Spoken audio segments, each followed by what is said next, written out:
This is a re-upload of a video I already made. I'm doing this because the audio in those first few videos wasn't very good.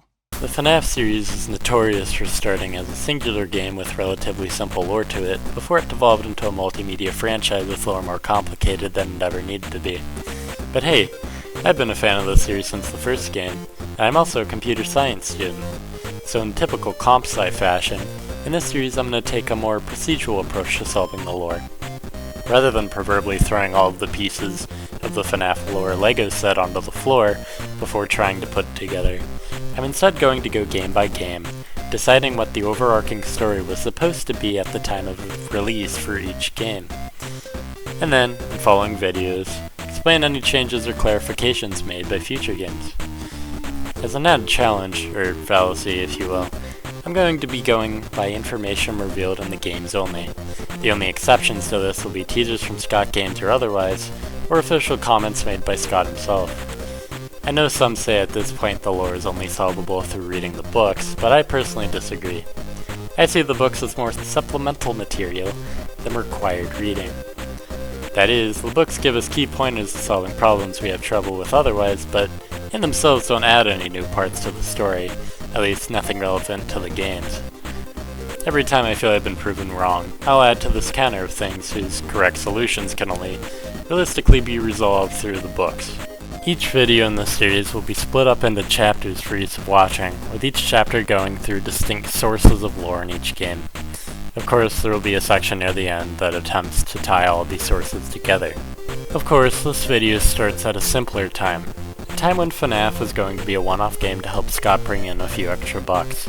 A time before sci-fi where, as we knew it, the series' fantasy was all paranormal. As an example of what I was saying before, FNaF 1's lore and thus this video are broken up into three distinct sources of lore. The first source being Phone Guy, the second source being newspaper clippings and other Easter eggs, and the third being environmental, things we see without much importance given to them. I'll start by focusing on the only friendly voice this game has to offer, Phone Guy. Unlike other games on the series, Phone Guy mostly sticks to being a tutorial character in FNaF 1. While he does hint at some things being more malicious at Freddy's, he overall doesn't have much lore to offer. The only significant thing he mentions is that there was an event in '87 where someone had their frontal lobe bitten off by an animatronic, which led to animatronics being banned from roaming during the day. And then later during the week, Phone Guy records these messages. He's killed by the animatronics, presumably stuffed into a spare costume in the back. Well, that was more brief than what I remember, but it's important to keep in mind that FNaF in its inception was never intended to devolve into a complex web of mystery as it's now become. So with that, I'll move on to our second source of lore, Easter eggs. The primary source of lore from Easter eggs comes from the newspaper clippings that can randomly show up in the East Hall corner. The lore we gleaned from these is most significant. Initially, 2 children were reported missing at Freddy's on the day of June 26th. They are presumed dead, but their bodies cannot be found. Reports say that they were lured to the back with the killer likely under the disguise of a mascot suit. Reportedly, that suspect was caught the next morning. Later, it's reported that 5 children in total were involved in the incident.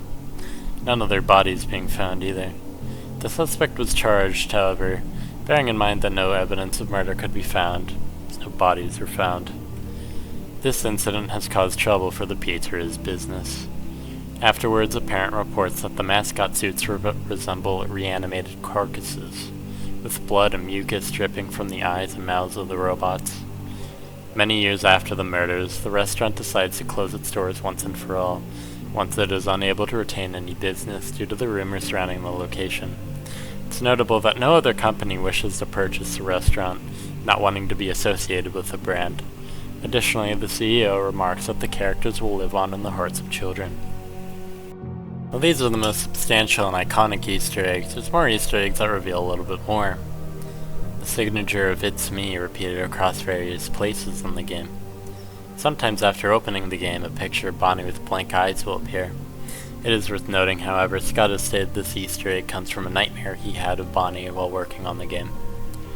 Images of a blank white face with streams of tears appear on the East Hall sometimes. Finally, a mysterious golden-colored Freddy sometimes appears in your office, accompanied with the sound of a child laughing. It's notable this figure seems to be related to the aforementioned "It's Me." Finally, there are the environmental clues we get in the game. Things that are normally there, but may still tell us some things about the story. The location is littered with trash and cobwebs and runs on reserve power, implying that the restaurant is either abandoned at this point or is in the process of being shut down. Foxy the Pirate has no spare parts in the back room, and as such is out of order. Notably, he has chunks torn off of his costume, with his endoskeleton being visible in several places. This is an important piece of information that I want even more experienced fans to keep note of, and to look back on in a couple videos from now. Finally is our end-of-week paycheck. Firstly, we note our character's name is Mike Schmidt. Secondly, for working 5 nights, 6 hours per night, we earn $120. Divide it up, and that comes to about $4 per night. Hour. This is kind of cheating, but for the sake of simplicity, it's important to establish that, later on, it said that Freddy's is in Utah. Looking at the minimum wage numbers for Utah over time, there was never a time where minimum wage was exactly $4. However, we got close. In 1991, minimum wage became $3.80, before jumping to $4.25 for 1992 to 1996. There is an argument to be made that Freddy's could be paying the player character above minimum wage, so any date before 1991 is still valid, but we at least know that the game must take place after 87. For the sake of simplicity, I'm going to go with the date 1993, as that's the date the community has unanimously agreed upon, and really isn't all too significant. So now comes the time to put it all together on a timeline. For future reference, information released in or around a game will have its own color coding on the timeline. For FNaF 1, I'm choosing the color brown to represent it. Each event may have a red or white border put around it. A red border signifies an open end that's yet to be resolved in the games. Any white borders are put around events that I feel are resolved with sufficient details. For FNaF 1, things are surprisingly simple for our timeline. I'll put down the missing children's incident as our first event in the series, as the newspapers claim they happened years ago, and likely led to every event that followed. Shortly after, we'll place the sighting of bodily fluids coming out of the robots. Next, I'm deciding to place the bite of 87 and the end of the animatronics day movements. I'm going to put a red border around this event for now, given we don't know much more other than it happened. The reason why I'm putting this event after the date the children go missing is because the fact that an animatronic causing serious injury to someone is likely a sign of something paranormal going on. Those of you who have studied this series probably know already that the red border won't be going away anytime soon. Following this, I'm going to put down another red border event, damage done to Foxy. For now, we don't know what this is about, but we'll come back to it later on. Following this would be the death of the phone guy, the guy reportedly working the week before us, meaning that our final event of this timeline would be our character going through the nights of the game.